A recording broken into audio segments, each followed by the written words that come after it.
doing?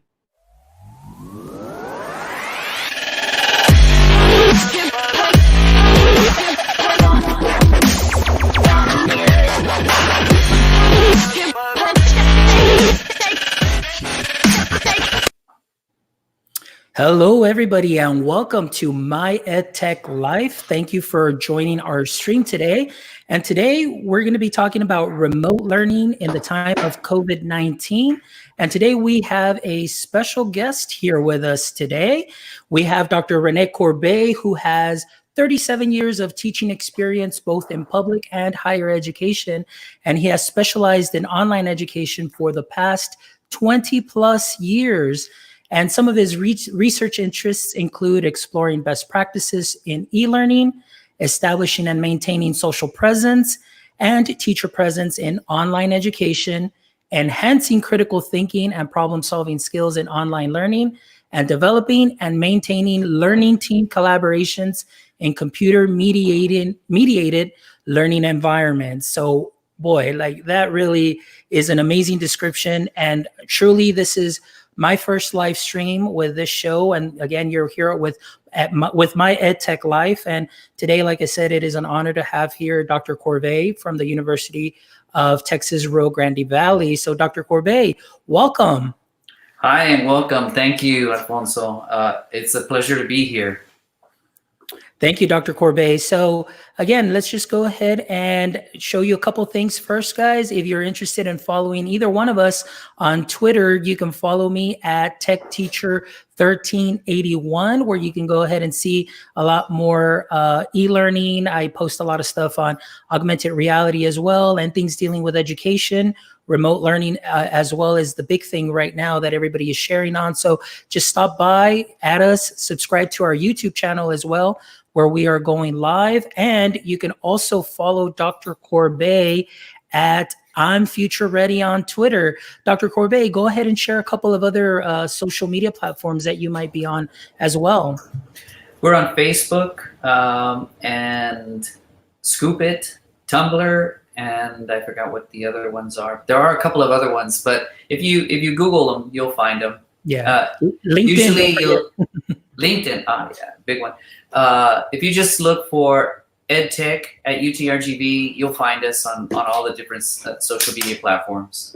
Perfect. Excellent. Well, again, thank you for joining us here on our very first show. And again, live show. It's very exciting that you're here because we do encourage audience participation. So audience members, if you have any questions or if you'd like to chime in with some comments, definitely go ahead and do so. So again, today, you know, myself, through my experience, 3 weeks out of school, spring break, focusing on a lot of training. The week after, a lot more training, trying to help our teachers get ready for this transition from classroom to now online teaching. So it's definitely something that has been a big adjustment, a lot of firsts for a lot of us in the education field, K through higher ed, as we notice. And so Dr. Corbeil, like today that you're joining us here, I'd like to talk specifically a little bit more about higher ed and some of the things that you may be seeing there in higher ed. So my first question to you is, what effect has this had in your line of work right now? Well, for me personally, not that much. I've been teaching online for a long time, and my students have been online students for a long time. So in our program, in the educational technology program, it's been pretty much business as usual. Aside from the fact that we can't go out and we're doing everything from home, I haven't really noticed that much of a difference. I can't speak for the rest of my colleagues because there are some colleagues who it's been a very stressful time. The transition from face-to-face to online was difficult for many of them. And as a result, people have been stressed. The university staff have been working overtime to help these faculty put their resources online. And it's just been a crazy couple of weeks ever since we got off the extended spring break. Yo, I bet. Yeah. And in reading news articles and seeing all those things, I did see, articles on the transition for, like you said, some of your your colleagues at the universities and having to mobilize very quickly to set up, of course, the online resources for students, methods of communication. How are people going to, hold class, share that information, assignments, and things of that sort. So I know that that is definitely can be very stressful for many who have never had that experience. And like you said, I think one of the things that really helped you get is being that ed tech professional and in being able to teach online and doing it for years and different methods. So that really helps out a lot. Now, have you heard at least back from any of your program graduates? I know myself, I'm including myself in that. I am a program graduate from the University of Texas Rio Grande Valley, the Ed Tech program with Dr. Corbeil and his wife, Dr. Marielena Corbeil as well. And so I know for me, just personally sharing this is that what I've learned within the program has definitely transferred very well into the current situation that we're in and being able to be very proactive instead of just being reactive. So going into that, Dr. Corbeil, I know we've talked a little bit about that. Did you, with this transition, we noticed that there was just a lot of people reacting to the situation. What are some of the things that you have seen or heard? And aside from that, things or success stories that you've heard from many of our program, members or many of the students as well? Well, I will say that since the program's been around for about 20 some odd years, we've got hundreds of graduates all over the state of Texas, and we've been very blessed to be receiving some emails and communications via Facebook about several of our students who are, expressing gratitude for having prepared for this crisis that we're now facing. They were basically thanking us and saying, thank you for the preparation that you've given us. We are now able to make a difference within our schools and school districts. And just like you, who's been doing a lot of work for your school, preparing teachers, we've had several others say that they're doing the same thing. Long hours developing tutorials and preparing resources to provide professional development for their teachers. Yeah, definitely. And I agree with you on that. And, it's very interesting. It's oftentimes, even as teachers, and I remember in the classroom always teaching and, trying to make those connections to real world. And, sometimes students are like, oh, how could I ever apply this and so on. But I must say that, being in the program and going through the master's and finishing that off, really it just all came together and being able to apply those skills. And I know we have other members, like I'll mention Omar Lopez, who's doing a phenomenal job there in his district. And I think there's a couple of other members, Oscar Carrera, who's also working over there in El Paso in Region 1. And he's doing very well and setting up trainings. And so definitely kudos to the program. It's been a wonderful journey, and now being able to put that to use is something that is great because it does prepare you for this field. And I think for a lot of us in this field now, I think that people are seeing the value now in educational technology, and maybe even in some of those trainings that we would try and hold, and people thought like, nah, I'm never going to need that. And now, there is that need because we're reacting to a situation that we don't know how long we're going to be like this for. But regardless, we should look into having plans in place for anything that would happen like this in the future as well. Very true. As a matter of fact, we've been experiencing a little bit of an uptick in our enrollment, and some students, new students, have been saying, you've been telling me for years to go into this program. I should have listened to you. They had all kinds of excuses for why they shouldn't have done it, and now they're saying, now I have no excuse. This is the perfect time. I actually even have the time to actually go through a program like this. So it's nice to hear. It's sad that it's happening through this kind of a crisis, and it took a pandemic to wake some faculty, some teachers up about the need to use technology in their classes. Yeah. All right. Well, we've got a question here, and we've got David Warren Hernandez who's asking, do you guys think this is the new normal? Will schools and districts be creating distance learning plans for the next pandemic? And will remote learning be an alternative to in-person classes in K through 12? So that's a pretty good question there by Mr. David Warren Hernandez. Hello, Mr. Hernandez. It's great to see you. So, Dr. Corbeil, do you want to go ahead and chime in on that?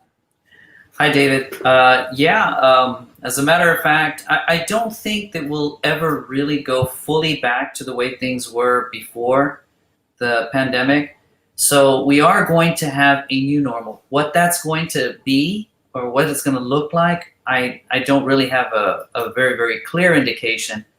A lot of it will have to do with how long we're going to be locked up and what lessons we can glean from this experience. But I do believe that the future is going to be different. Regarding schools and school districts, I do think that they're going to have to develop a contingency plan. This time we all got caught flat-footed. We weren't ready for something like this. No one expected that something like this could ever happen. So I do think that one of the things that is going to be priority one for all school districts across the country is to develop some kind of a contingency plan so that it happens if we have to stay home again in the future. And it's just a matter of time before another virus comes around that is going to force us to take action. And hopefully we'll be ready. So that was that. I don't remember what the third part of the question was. He said, will remote learning be an alternative to in-person classes in K through 12?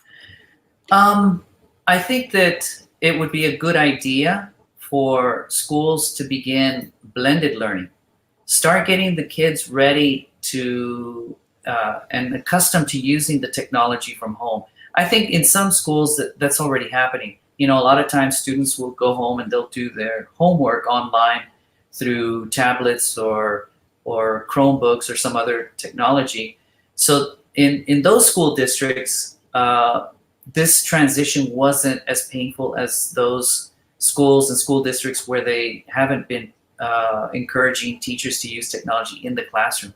I think that's a big key, because we can't just say, okay, we're going to have this plan and we're going to buy all this technology and we'll store it away until the next pandemic comes. No, we can't do that. What we need to start doing is we need to go ahead and start using that technology, training the teachers how to use it, getting the students accustomed to using it like it's a normal everyday thing, so that if the day comes that we have to stay home again, everybody will already be familiar with the technology, with the procedures, with the routines, with the hardware, with the software. So I think that's going to be a little bit more of what the new normal will look like. And like I said a few moments ago, who would have thought that it would take a pandemic to wake us up to start doing things that we should have been doing a long time ago? Right. And I'm glad that you mentioned that. It's oftentimes we see districts, like you said, purchase technology, but it just kind of sits there. And oftentimes it's just teachers may be just a little hesitant. It's something new. It's a first for them. But I think just having a plan of action, a strategic plan per se, within a school district to roll out technology, do PDs, offer all these things. And then that way, you said, when something like this happens again, teachers can just readily just kind of flip the switches and, all right, we're going into online mode. And now one of the things that I enjoy is a lot of the platforms, especially a lot of the textbook platforms, have an online component of it that now ties into an LMS like Google Classroom. So now students, if you're rolling out Google Classroom, you can assign straight from that platform into Google Classroom. Students don't have to leave that platform. Everything is all in one platform, and it just makes it that much easier, and it's a tighter package for the students to see. And I think one of the things that you hit on is blended learning. Now, correct me if I'm wrong, but maybe a couple of months back, there was an article stating about the 100 biggest ed tech failures or things of that sort. And I believe blended learning was on that list. And I think people might have spoken too soon on that. I don't know. What's your take on that? I agree. I think the prognosis on the early demise of blended learning is a little premature. I do think that blended learning is probably the best transition to help us get from face to face to online. But it has to be done, over time. It can't just be we flip the switch and we're blended, or and flip the switch again and now we're fully online. We have to bring it into our culture. It has to be part of our normal everyday thing. And I think one of the problems that some teachers see is they consider technology as an add-on. In some cases, it's sad to see that they'll use it as a reward. If you finish your work early today, I'll let you play on the computer. Yeah. Versus trying to figure out a meaningful way to integrate the technology into their lessons. And if they do it well, if they do it successfully, the technology is invisible. It's just there as a tool, and you can use it in inappropriate ways, and it's going to have very limited impact or effect, or strategically, and hopefully it can emphasize or improve instruction. And I agree with that. It's sometimes we do see technology use as, you have some Chromebooks, you have, devices, but oftentimes it's the teachers. It's just a lot of push out from the teachers. But to me, I feel those tools could be used for the students to create a learning artifact. So giving the teachers the ability to be that guide on the side and not so much that sage on the stage can definitely be helpful with the use of technology and being able to, put out a lesson for the kids, but instead of just consuming, say, hey, I want you to create, you have a choice as far as how to demonstrate your learning. Here's a learning artifact. You can either use this platform, or you can create this and you can create that. And now it becomes something that students take ownership of. And that's something that while I was in the classroom, I saw frequently when you allow the students to use the tech in that sort of way where you provide a guideline for them and give them voice and choice as to how they want to provide their learning, or to prove or submit their learning artifact, I should say. They come up with some amazing things, and then you start getting deeper into their thought process. And even as a teacher, it helped me see things in a different manner. So technology definitely has a lot of benefits within the classroom. And I hope that, like you said, after today, or after what is going on today, people will start looking into that a little bit more. Let's go ahead and see here a question from Oscar.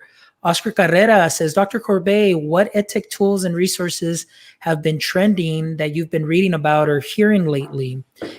Anything that sticks out, Dr. Corbeil, recently? Aside from Zoom? Yeah. Zoom, yeah. Well, hey, we've been pushing Zoom for several years at the university, and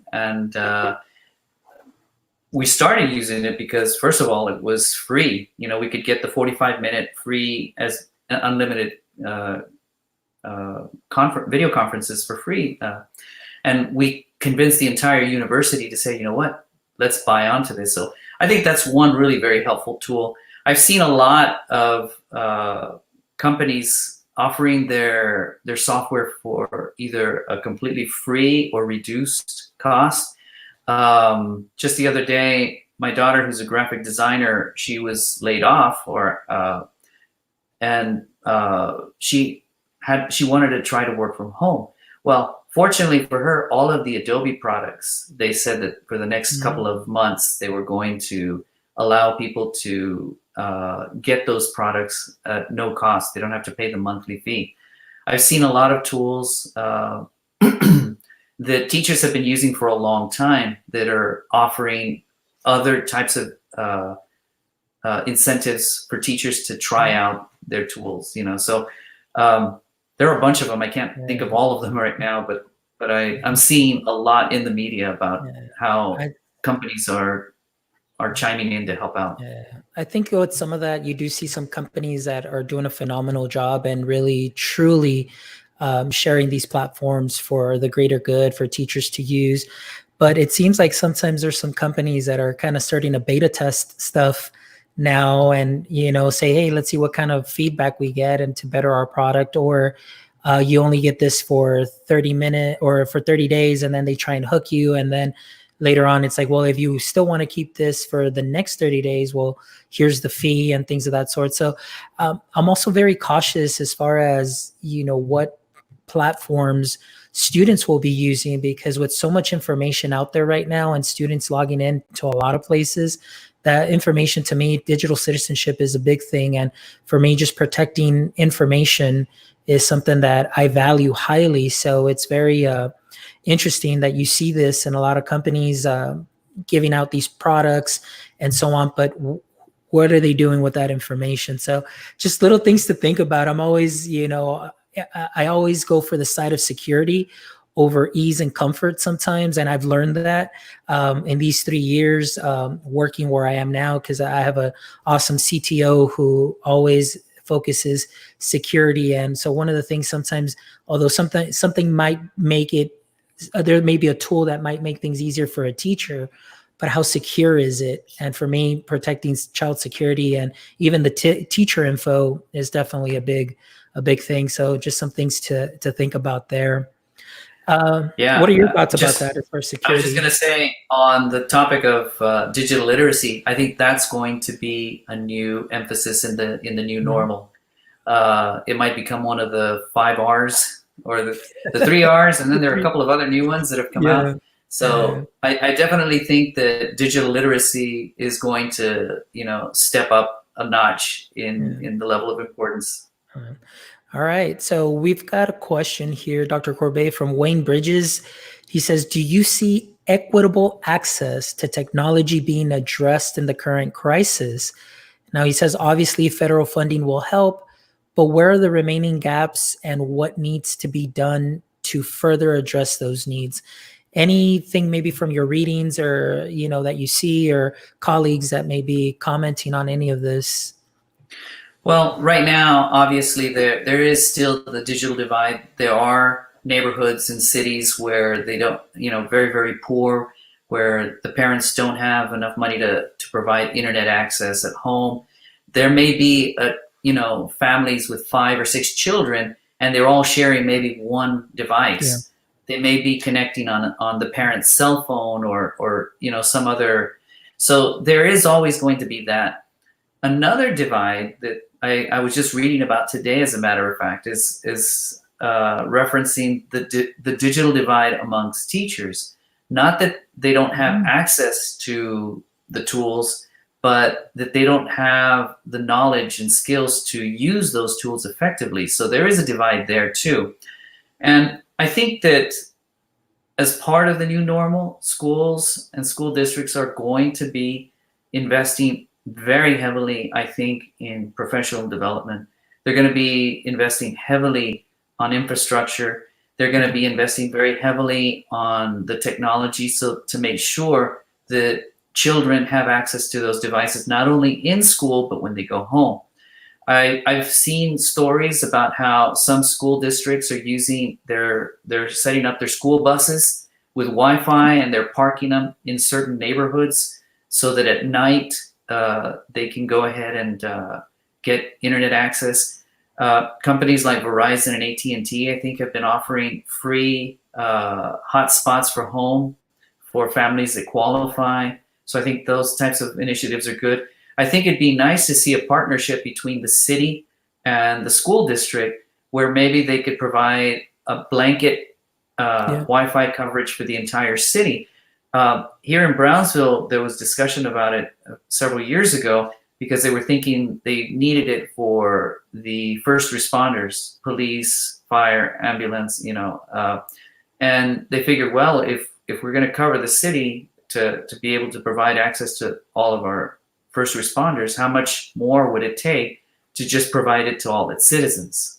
So I think that as part of the new normal, we're going to start to see those types of things, because it's not going to help if we flip the switch tomorrow for another pandemic and the same is happening where certain parts of the city don't have internet and certain people don't have the tools.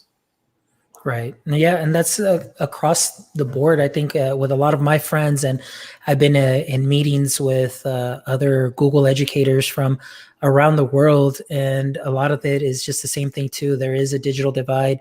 Not everybody has a device. Not or parents that do have devices don't have printers, and teachers are sending out, worksheets and things of that sort. So we really, I think, like one of the comments when we were talking about this live stream earlier this week, it was just getting caught flat-footed. Like you said, it's just being unprepared for those things. And I think as we see that, we're reacting, and now we're putting plans in place. And I think what you mentioned earlier, as far as teachers seeking out more PD, that professional development is definitely going to be something that's going to be big, very big within school districts. And of course, ed tech leaders there within those districts are definitely going to be very busy and helping out those teachers, because again, we definitely don't want to get caught flat-footed again. So that'll be something that we'll look forward to in the education field. And I know we talked a little bit about this. I think it was part of David's question, but anything else that you can think of as far as how the education landscape is going to change, in the future? What are some things that maybe you might recommend, that for teachers that are out there right now that are feeling overwhelmed? Any words of advice for, because it's a first for a lot. So much information that is out there. And I know not only that, the teachers get overwhelmed with them doing their own research, and then they've got what the district's telling them, and then they see what their friends are telling them. And so they're going through so much right now. What advice would you give them just to maybe put them at ease, or brings some comfort to them and maybe some things to look forward to? Well, I think I would start by saying that hang in there. We're all in this together. Yeah. And you're not the only one that's feeling the way you feel. Fortunately, I was just reading that the Department of Education is going to allow for Title I through V funds to be repurposed, so that if school districts want to provide, dedicate some of those resources to providing professional development for teachers, that it will be made available, that they'll approve that, also for the technology and the infrastructure. But going back to what you were saying about just advice for teachers, how do we finish out the school year? Well, I think first of all, the teachers by and large across the country have been doing an amazing job with very limited resources and maybe even skill. They've been doing the best they can. And the thing that I keep hearing over and over is just be there for your students. Be there for them. Support them in any way you can, encourage them, and let's just try to get through this semester, get through this school year, and then we'll have the summer where we can go ahead and look back and see what can we have done differently, what can we have done better. Simplify things as much as you can. As much as you'd love to be able to do some really amazing things, try to keep it simple for now. Just try to get the basics across to students so that way they won't feel overwhelmed either. And if we can all just remember that none of us were really prepared for what happened, and we're all in the same boat, then hopefully we'll get through it together, and we'll be better, we'll be stronger, we'll be more resilient the next time around. Yeah. So that's what I would say. Yeah, no, and I agree with you. I think one of the things that has helped me, at least with the district that I work for, is I always tell the teachers, it's like, I'm here for you. I always tell them, let me do the worrying for you. I'm going to take care of you. We'll make sure that we get you everything that you need. And, I think sometimes it's just even that personal aspect, that personal touch, just bringing them, reassuring them, giving them that comfort, and just, I think one of the things that I've learned a lot, especially from the program and transferring it over, is that the aspect of tying in that personalized learning with the skills that I've learned through the micro learning, the chunking, and things of that sort has really helped out a lot in alleviating some of that stress. That instead of, creating a big 30-minute tutorial, it's just little chunks that are digestible, that the teachers can pause and play, rewind at any time, and share and things of that sort. So, my advice for tech leaders, or instructional technologists that are out there is, I know it may be a first for a lot of them too as well, but just keep it simple, bite-sized learning chunks, and your teachers will definitely appreciate that a whole lot. So, and also just be very patient and courteous, and just always give them your best, because keep in mind that they may be first timers as far as tech is concerned. I know it's a first time for all of us being in this situation, but for non-tech using teachers, this is a first for them. So just my advice is, keep it personal and always offer customer service. And that's always a big plus. Teachers respond well to that. And it's been a blessing for sure, so that's been great.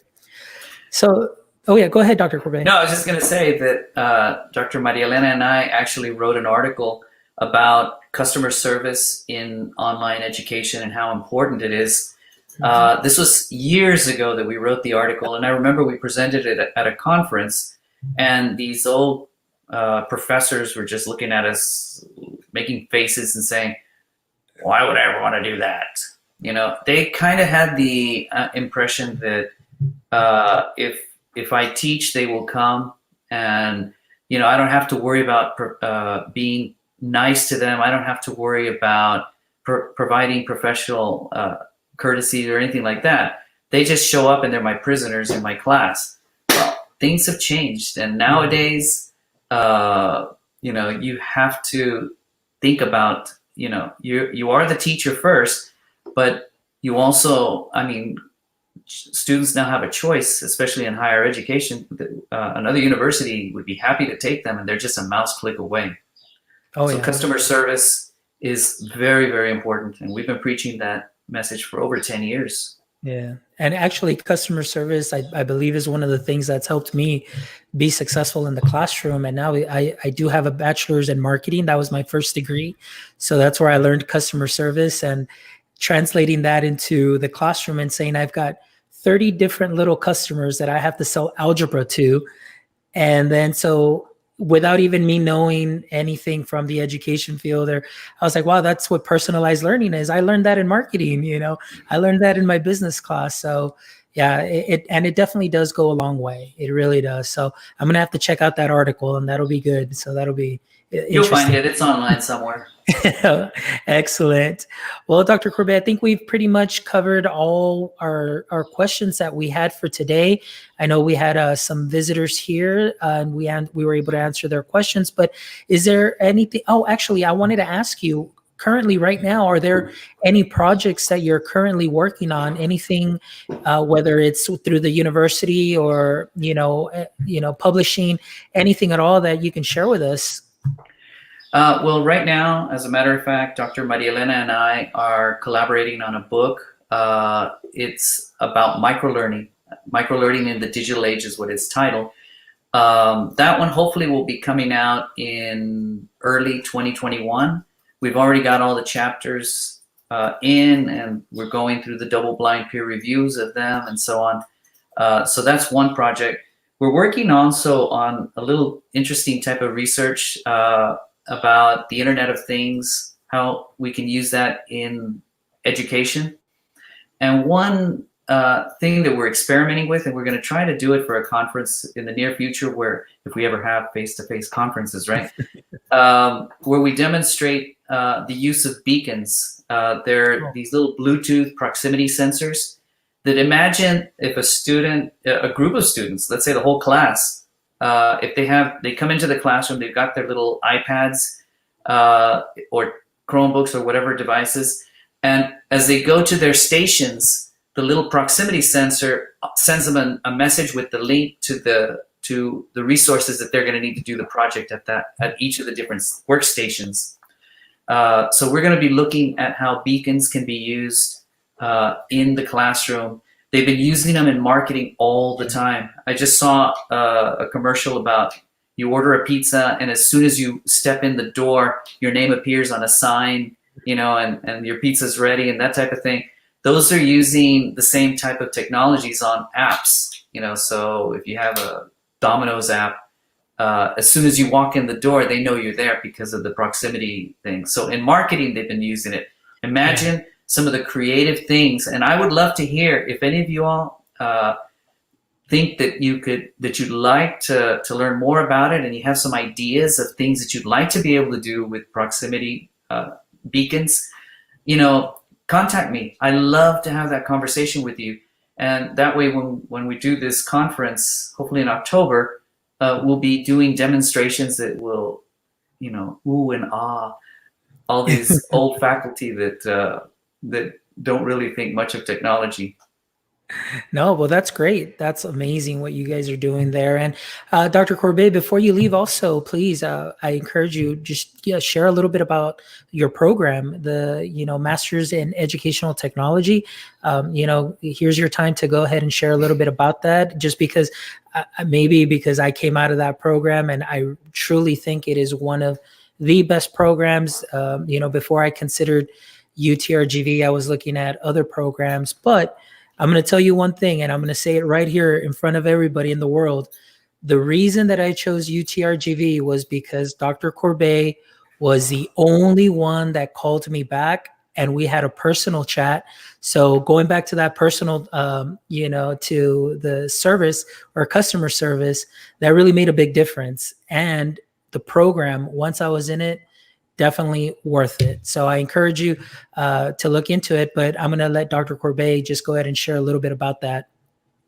Well, the program, the Master of Education in Educational Technology, is a 30-hour accelerated program, which means that you can get the entire master's degree in about 10 months.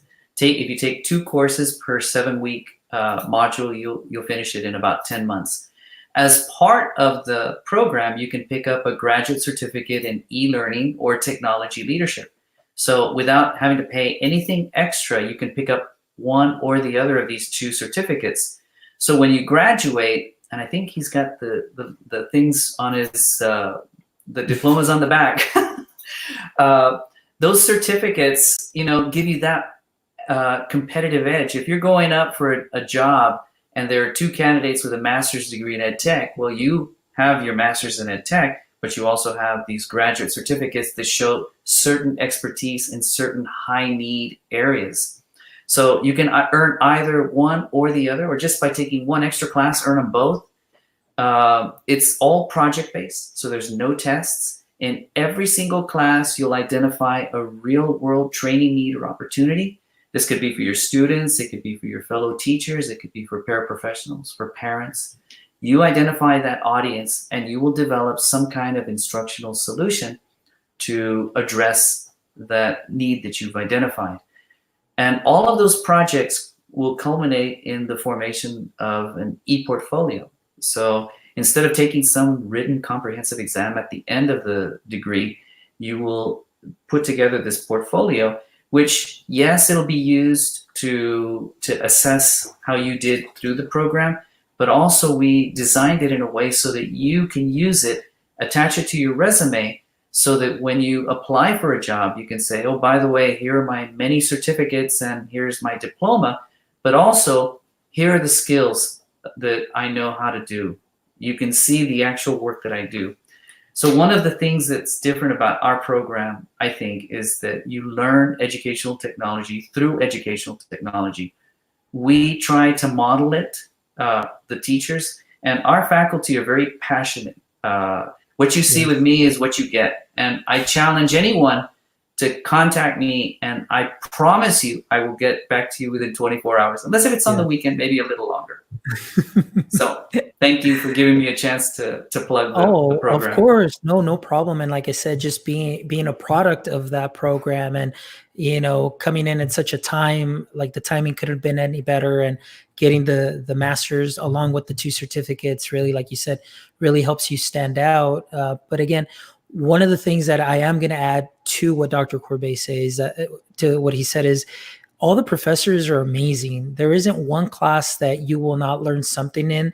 And what I love about it is the flexibility in the sense of, this is the problem that you identified. Now, this is what we may suggest, like tools that you can use. But what I loved about it is I'll be like, Dr. Corbeil, check it out. I found this other tool that does this. Can I use this instead? Or Dr. Corbeil, and you're like, hey, as long as you're fulfilling what you need to do for your project, and you're doing it and it does what it needs to do, that works out. And I think that really helps out a lot, where it really felt like I was taking ownership of my learning, where as other programs may ask you to say, no, you've got to stick to this and you have to use this and this and this, where here it was, well, these are what we suggest, but we've seen other students do this. But as long as we have this final learning artifact turned in with the required guidelines, then you're good. And I think that's what I enjoyed the most of the program too, as well. And obviously working alongside you and Dr. Maria Elena and Dr. Crosslin and, all the other faculty that I got to, meet, and obviously my classmates, which Oscar and Margaret are here joining us today on the live stream. So hello guys, thank you for joining. So Dr. Hi guys. Dr. Corbeil, thank you again for the opportunity to giving me an opportunity to interview you and having you on our show. Being the first guest here on Maya Tech Life's live stream is something wonderful. And it is live. It'll be there for replay, but it will also be turned into a podcast. So keep an ear open for that podcast, which will be released. And again, thank you so much. Thank you to our audience members also for participating. We definitely appreciate it. And Dr. Corbeil, any last words that you'd like to leave us with before we finish the program? Be safe. Be safe. Awesome. All right, everybody. And well, hopefully we'll see you all in the program soon. There you go. Awesome. All right, guys. Thank you, everybody, for joining us. This has been Alfonso Mendoza. This has been Dr. Corbeil. Thank you very much for joining us in My EdTech Live.